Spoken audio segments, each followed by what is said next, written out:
I am hunter.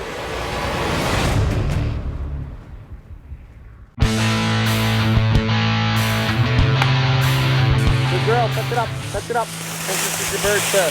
Well, as long as you say it's my bird, I'm gonna hold you to it, but I think that was just a little bit of a group effort on that one. Good shoot the other one. Thanks. We're pheasant hunting in South Dakota, and that means a big social affair. Friends, acquaintances, people I work with in the industry, and new friends that I meet in camp. That makes for a hunt that is a little bit more like Christmas in my point of view. Now, I grew up in South Dakota, so I have experienced this whole big get-together pheasant hunting relationship from when I was real small, hunting with my family. And it was fun to come back here into central South Dakota and meet up with some of my friends in the industry at Wings of Thunder. All right, guys, let's go wear off some of that breakfast and shoot some roosters, huh? It's 9 o'clock, let's rock and roll.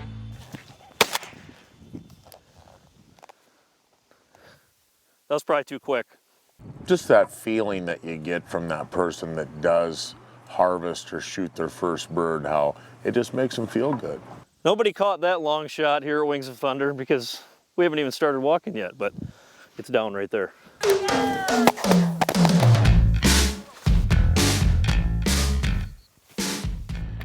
We sleep 50 in the lodge. We got it set up for like 4 wings, so everybody's kind of got their own wing, so you don't end up getting thrown in with another group or anything like that. You got your own group. It's great food. The girls do a great job. You know, we got a pool table, a great room, hot tub. You know, with the amount of property and acres that we do have, we're allowed to leave those fields alone for weeks at a time, where we don't have to put the pressure on the fields. So the birds do come back to the fields. And everything around us, when that gets taken out, they have to come here because there's no other cover or food out there for them. I think I got that one. Did you shoot on that one? Okay, so I got some backup help again. But I'm pretty sure the old Smith & Wesson was on that bird. You got to be ready, you know, with the labs and not being pointers and being flushers. You know, if you're not on the ball and watching the dogs, you're not going to get the shots off. You know, I had seen some things on TV. I saw that, you know, fields where they were flushing literally dozens of birds at one time. And I was like, well, yeah, that's TV. But then I get out here and that's exactly what's happening, which was outstanding. You know, even if I wasn't getting shots, I was seeing the other hunters getting shots. And it was a great time, and to see all those birds and see them all getting flushed, and then to get my opportunities for success was great on top of it. Nice shot, Brad. Thanks, Chad. Yeah, it's a little longer shot than I expected to make today, but reached out with the 3 inches and got it, and it's a gorgeous day here in South Dakota, and I love having this pretty bird. Well, it's a pleasure having you. Thank you, sir. Thank you. This is some tall corn. I might need a booster chair for this one. Uh-oh, there goes one running. Cover that point.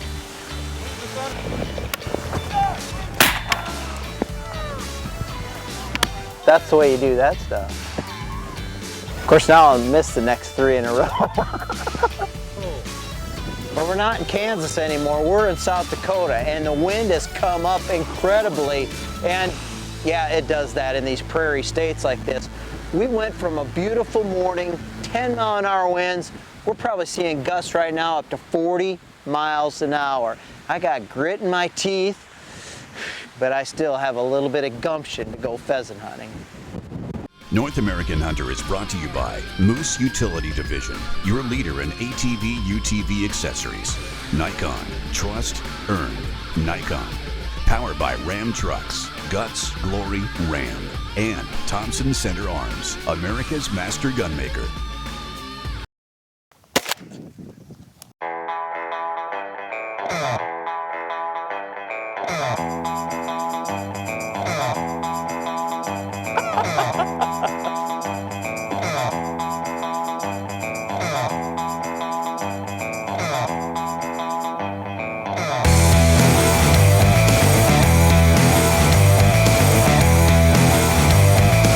The people we get. They're just happy to be here. They're happy when they leave, and it's just a pretty easy thing to like. Yeah, you know, the first day was a little slow in the first couple fields. Weather's pretty nice, up mid-60s, sunny, and not a lot of wind in the morning, and it's just picking the right fields and getting in the right spot.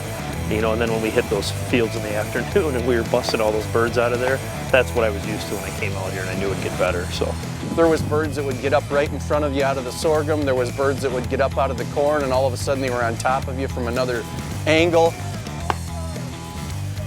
Day 2, South Dakota. Couldn't get any nicer than this, could it? Beautiful blue sky day. We're doing another driven hunt, lining up the edge of the standing corn. Now, what I found yesterday was I needed a booster chair so I could see up and out of the corn to get the shot. It's tough shooting, but at the end, generally there will be a lot of shooting because the birds will all be pushed up. That's the plan for the start of the hunt. My plan is to get 2 or 3 roosters down by the end of the day.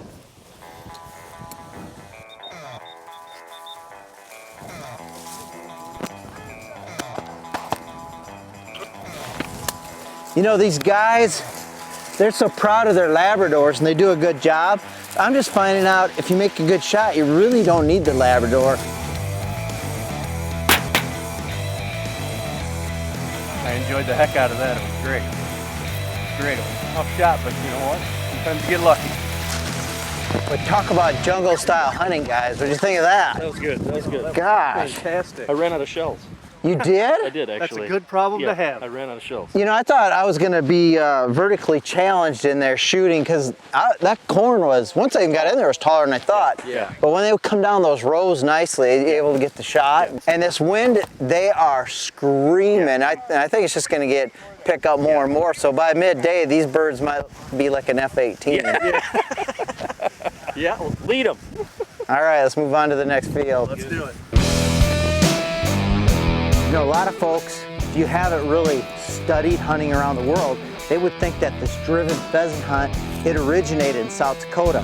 Now, I'll admit South Dakotans are an innovative group and they've probably refined this a little bit, even added a few redneck qualities to it, but it actually came from overseas. The Europeans have been doing driven hunts for years and years, maybe centuries.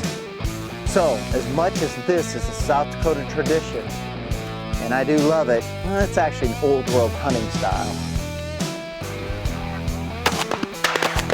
Yeah, that was awesome.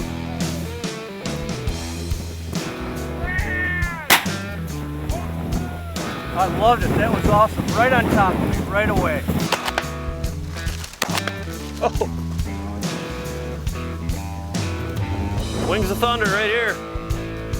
We got a few down. Coming from a lot of waterfowl background and coming out here to see the birds out here in South Dakota and how many there are is amazing. But the one thing waterfowl hunting helps you do, when you get winds like this, your lead shots where waterfowl hunting pays off helps immensely. In here, that bird. That bird. went over the top of my head, and I just turned and took a nice, safe, long overhead shot and happened to get lucky. Holy buckets, Brad. How far of a shot was that? I have no idea, but it was sky blasting for sure. Well, I know you're a good shot, but I didn't think you were that good. Put her there, buddy.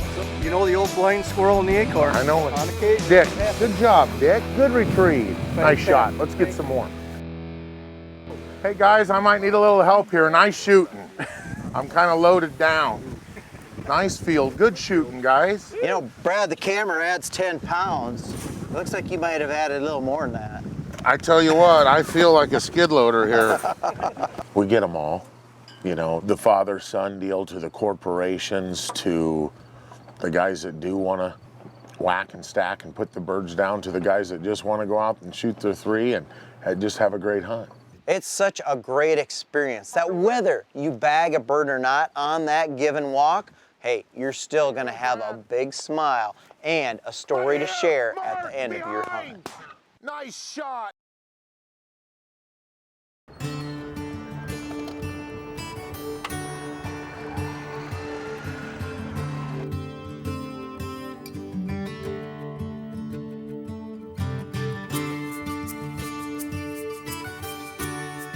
You know the saying, there's no place like home, and for the most part, that's true. Owatonna, Minnesota will always be my home, but it's not the city at all that keeps pulling me back. It's about 4.5 miles south, where my parents still live, where I grew up, and the dirt that I grew up hunting. Getting to hunt home ground is a special hunt that I look forward to every year. Generally speaking, it's the highlight of my calendar year, in the spring for turkeys, in the fall for whitetails. No matter where I go, no matter what I hunt, home ground is always top of the list. What I learned in these woods that gave the foundation for my career. I mean, I turned the passion that I learned right here into a career, and that is something that I'm going to take with me no matter where I go in this world. I didn't have time to scout, but this is my home dirt. I've been hunting turkeys here for the past 15, 20 years. So I did the logical thing. I set up in a known strutting area, hoping that some birds would be roosted close, set up, and nothing was going on. And it was frustrating. The wind kicked up, it was cold. Try talking to a bird that you know can't hear you, and it makes a long morning super long. Day one turns out to be a complete wash. So we get to day number 2, move the blind a little bit into another known strutting area, hoping, okay, well maybe a bird will be roosted close, we'll get lucky right off the roost. If not, we'll be in a good spot, a transition zone where the birds are gonna be moving through all day, hopefully, and we're gonna sit there and gut it out, and that's exactly what I did.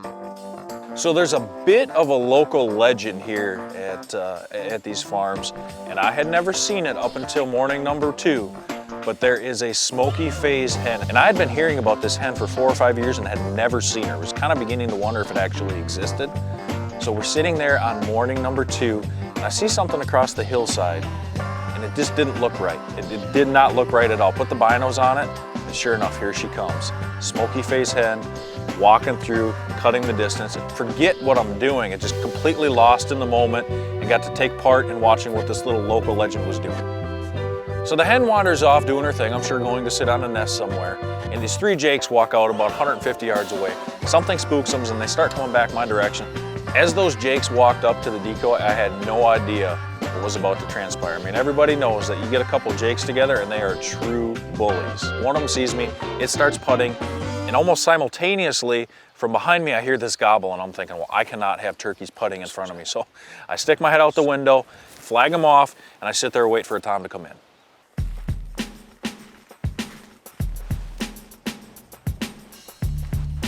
So I wake up on the final day of the season, and I've got about an hour-and-a-half drive down to the property. An hour goes by, and a tom starts responding. And he's responding to every call that I make, so I know he's alone. I can hear him circling around to the north of me, getting closer and closer and closer. And as I'm waiting for him to crest this hill, out of the corner of my eye, there's Miss Smoky Hen. Had been sitting in the grass, maybe on a nest, for the past hour, and went straight to that tom. That tom went from responding to every one of my calls to responding to 0 of my calls as soon as she was with him. I hit him with 3 or 4 more yelps, purrs, cuts. He would not even respond. I'm thinking, all right, I've got a fan with me. He is not gonna come to me, so I'm going to him, and that's exactly what I did. This is the 3rd time in 3 days I've had a hen pull a gobbler away from me. He was coming, she goes to him, nothing. So I could sit here for the next hour and hope that he's gonna come back. He's not gonna. Or I can take this and I can go straight at him and be more aggressive with it, and I think that's gonna work. Either way, win, lose, or draw, that's what's gonna happen. I'm not gonna sit here. So I worked around the side of the hill, poked up really, really slowly, and had that fan in front of me the whole time. Literally, there was nothing but the brim of my hat and my eyeballs peeking over the top of that fan. So as I crawled through the grass right along the edge of the field, I saw the hen, and she was bedded down on the edge of the field, and I knew at that moment he had to be close. All of a sudden, that big old softball had poked up over the hill. When he saw that fan, his head went from red to white to blue to white, and he started coming my way. Oh, it's game on. I knew that this was gonna work. I was gonna get a shot, whether I could make it happen or not. And he started closing that distance very, very quickly. And he got from about 60 yards to 30, and I wanted to let him play, and I wanted to watch him work for the camera, but at the same time, I knew that things could go south very, very quickly. And when he stuck his head up to look, I let him have it.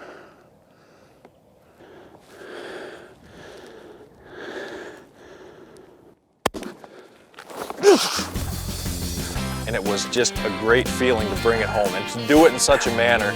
The sun at my back, I got the turkey in front of me, and it's just everything came together at that point. It was like, yeah, This is exactly why I still come home. I have the opportunity to hunt a lot of cool places, but this is exactly why this will always be #1 on my list.